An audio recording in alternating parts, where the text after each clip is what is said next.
এজন্য জিনেরা মাইন্ড করার সুযোগ নেই। জিনদের নামেও সূরা আছে, কি নাম? সূরাতুল জিন। মানুষ হচ্ছে কোরআনের সেন্ট্রাল থিম, কেন্দ্রীয় আলোচ্য বিষয়।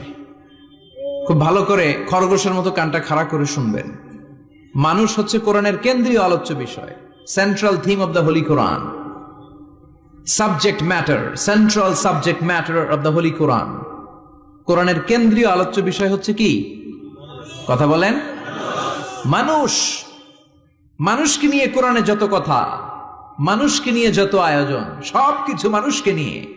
এজন্য মানুষই হচ্ছে কোরআনের কেন্দ্রীয় আলোচ্য বিষয়। চিল্লায় পড়েন আল্লাহু আকবার। আবার আল্লাহ বললেন, গোলাম,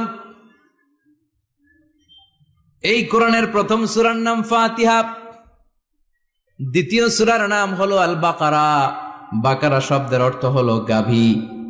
আর এই কোরআনের সর্বশেষ সূরার নাম হলো সূরাতুন নাস। নাস মানেও মানুষ। আল্লাহ বুঝাতে চাইলেন, কোরআন শুরু করেছি প্রাণীর নামে একটা সূরা দিয়ে, আর এই কোরআনটারে শেষ করেছি মানুষের নামে একটা সূরা দিয়ে।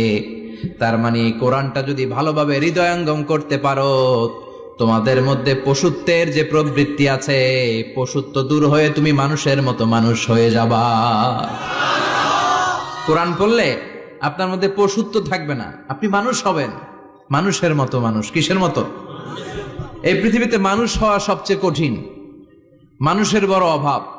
অনেকে বলবেন, কি বললেন হুজুর, পৃথিবীতে প্রায় 600 কোটি মানুষ, আর আপনি কোন মানুষের অভাব? আসলে 600 কোটি যা দেখা যায় এগুলো মানুষ না, এগুলো জনসংখ্যা। এজন্য বলা হয়, বাড়ছে জনসংখ্যা, কমছে মানুষ।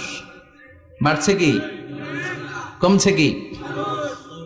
মানুষ সব মানুষ হতে পারে নাই, মানুষ হওয়া বড় কঠিন।